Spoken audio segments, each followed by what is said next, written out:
Good morning. It's the 24th day of January 2019. My name is Oluyemi Orija, and I like us to talk about an issue that has made a lot of Nigerian youth a victim of police brutality. In Nigeria, every one of us at any time can be a victim of police brutality. It means that police has a right to arrest anybody, whether or not they have the right to arrest anybody. But the problem we have is whether or not you've done anything. You can just be walking on your street and you get arrested and they tell you you're a cultist or you're anything, or you're a suspected criminal or something, and you get arrested. Now the issue is a lot of people have been arrested that way, and in the course of that they land themselves in jail and nobody is even aware that they're there.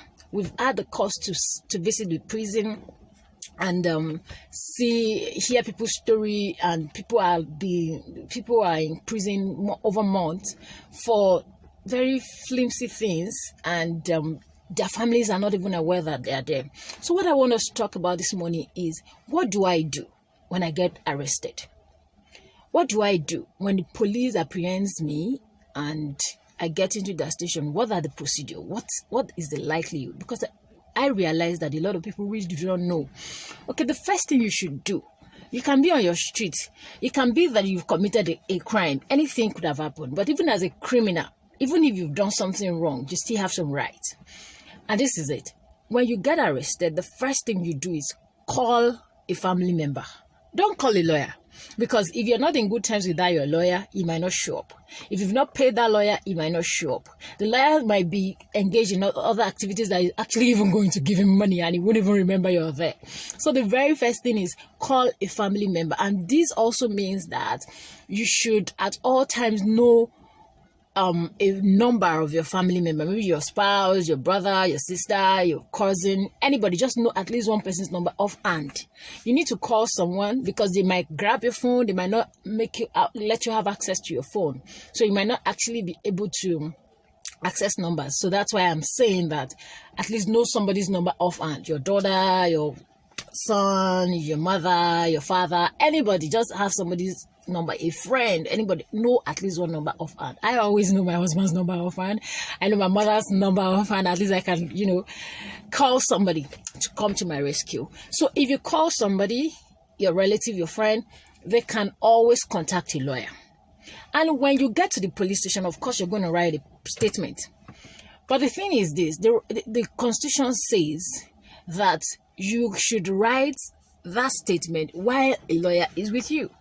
So insist that you want your lawyer present while you write your statement, because you might be forced to write what you don't want to write. You might be forced to write what you didn't do. They might write for you and tell you to append your signature. They might be tortured somehow. You might just be lured to write what is not. So it's always good when your lawyer is there. He can monitor the procedure and ensure that you didn't write anything to incriminate you. So call your family first. The next thing, your family calls a lawyer, and from there, if it's something that can be settled at the police station level, you do that. If it's something that is going to end to court, then the lawyer can do a proper follow-up and ensure that you just do not rot in jail for nothing. After that, if, for instance, the matter gets to court, when you get to court, there are also procedures. Ensure that you know the court that the matter is in. So even if somebody wants to help you, you'll be able to give them the very accurate information. We've been to prison and we ask people, which court is your matter? And they tell us, I don't know the name of the court. Some will tell you Yaba Court or Lagos Island or Ikeja. Which court in Ikeja? We have about 30 courts in Ikeja. If it's a Ikeja High Court, like we have other court, about 10, 20, 40 courtrooms. Which one in particular? What is the court number? What is the judge's name? Those are the ways anyone can help you. So we encourage you to ask for this information. You need them, and because if you don't have them, there's just no how anyone can come to your rescue. Because if I want to help you and I don't know the court and you tell me it's court court, Yaba court, and I get to Yaba court, there are 4 courts in Yaba court. I have to be moving from one court to the other to know which court, to know which date. Some don't know the next adjourned date of their matters. These informations are very, very important. So for whatever reason, if you find yourself in court, just ensure to ask those questions. What is my court number? What's the name of my judge? What is which date is my next date? All those things is very essential. So these are the things we think that every Nigerian should know, every youth should know, everyone should know, in order to help themselves or even help the lawyer help them. Thank you, and have a very good day. Thank you.